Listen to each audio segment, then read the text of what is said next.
ఎమ్మెల్యేలు ఈ అధికారి మాకొద్దు, ఈయన మాకు పని చేయడు, ఈయనని పంపించేయండి అని మీరు ప్రెజర్ చేస్తారు. అప్పుడేం చేస్తారు సార్? అంటే ఎందుకు వద్దనేది చూడాలి కదా. అతని పర్ఫార్మెన్స్ బాగాలేదంటే ఆయన చెప్పకముందు నేనే చేస్తాను వద్దని. కానీ బాగుంది కానీ పలానా లేదనంటే కన్విన్స్ చేస్తాం. లేదు అట్లా కాదు, చేస్తాం, కన్విన్స్ చేస్తాం. Please let us not guess అండి. ఎందుకంటే ఉంటాయి, ఇవన్నీ ఉంటాయి, డెమోక్రసీలు ఇవన్నీ సాధారణమే. కానీ but I think it will not happen with every one. That much. Sunil sir ఇక్కడ TV5 చెప్పండి సార్. ఈ హైదరాబాద్లో సిటీ పోలీస్ ఫ్రెండ్లీ పోలీసింగ్ ఉంటుందా ఉండదా? మీరు ఛార్జ్ తీసుకున్న రోజు ఫ్రెండ్లీ పోలీసింగ్ గురించి 90% లా అబైడర్స్ ఉంటారు, వాళ్ళతో ఫ్రెండ్లీగా ఉంటామని చెప్పాను. అది ఫ్రెండ్లీ పోలీసింగ్ అవుతుంది కదండి.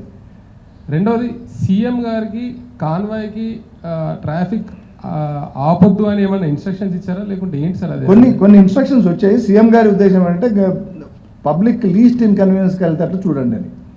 సో దాని ప్రకారం అట్లా at the same time honourable CM security కూడా మేము చూసుకుంటూ బ్యాలెన్స్ చేస్తున్నాము.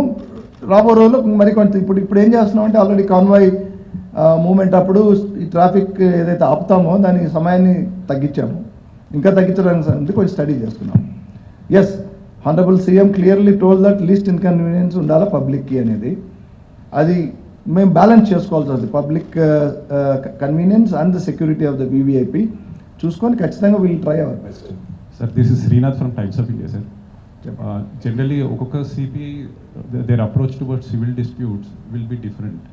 మీది ఎట్లా ఉంటుంది? Because in the past there were allegations of favouritism in cases like pride India and others. అంటే ఇప్పుడు నాకు తెలిసినోడు కాబట్టి వాడికి అడ్వాంటేజ్ చేయాలి. సో నేను సివిల్ డిస్ప్యూట్ అని వదిలేస్తే వాడికి అడ్వాంటేజ్ అవుతుంది, వదిలే సివిల్ డిస్ప్యూట్ అనడం.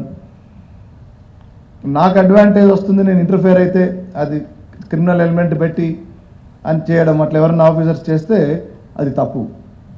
అట్లాంటివి జరగవు. సివిల్ డిస్ప్యూట్ అనేది ప్యూర్లీ సివిల్ అనేది ఉంటాయి, కొన్ని సందర్భాల్లో ఉంటాయి. అప్పుడు కూడా ఏం చేస్తాం మనము, కంప్లైంట్ వస్తే అది సివిల్ అని దొబ్బేయకుండా తీసుకొని we can even refer it to the revenue authorities. ఇది చూడండి తర్వాత చేయండి అని, ఫర్దర్గా మా ఇన్వాల్వ్మెంట్ ఏమైనా ఉంటే మేము కూడా వస్తామని. And suddenly wear the civil dispute has an element of crime, we have to take it up. ముఖ్యంగా ఇది బలహీనుడు బలవంతుడు, well to do and poor ఇట్లాంటి సెక్షన్స్ వచ్చినప్పుడు బలహీనుడిని బలవంతుడు ఇబ్బంది పెట్టి ప్రాపర్టీ లాక్కునే విధంగా ఉంటే, డాక్యుమెంట్స్ కూడా సపోర్ట్ చేస్తుంటే, తర్వాత ఆ క్రైమ్ ఎస్టాబ్లిష్ అయితే సివిల్ కేసు అని పక్క పెడుతున్న అర్థం ఏంటి? మనం బలవంతుని సపోర్ట్ చేస్తున్నాం అంతే. As simple as that should not happen. It will not be allowed to happen. Sir, గతంలో ఎవరైనా ఇట్లా విక్టిమ్స్ అయిన వాళ్ళు whom should they approach? Direct మిమ్మల్ని అప్రోచ్ అవ్వచ్చా? ఎందుకంటే yes, right now they are approaching directly and I made it very clear, of course ప్రెస్లో చెప్పినట్లేను, కానీ I want to sit even in Bashir-Bagh weekly 2 days as far as possible every week and remaining days here if I am not moving outside.